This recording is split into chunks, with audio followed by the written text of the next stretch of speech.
Hello everyone. आज का जो हमारा प्रश्न रहने वाला है वह बहुलक मोड पे रहने वाला है।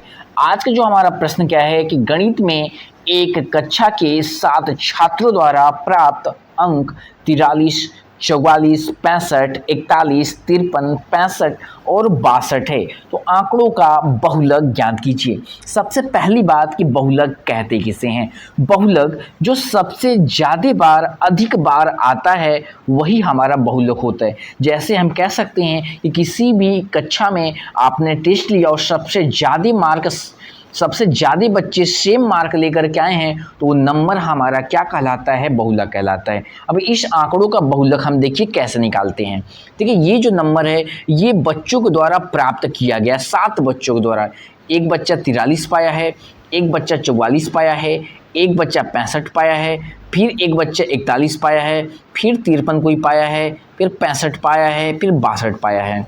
अब इस पूरे आंकड़ों में हम देखेंगे कि 41 कितने बच्चों ने पाया है। तो कि यहाँ पे 41 केवल एक बच्चे ने, तो मैं यहाँ पे लिख दूंगा 1। क्लियर है बात यहाँ तक।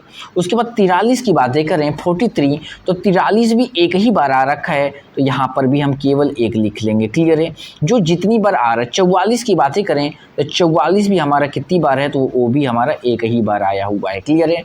अब हम 53 की बातें करें तो 53 भी हमारा कितनी बार आया हुआ है, तो एक बार आया हुआ है। 62 भी देखेंगे एक बार आया हुआ हमारा है।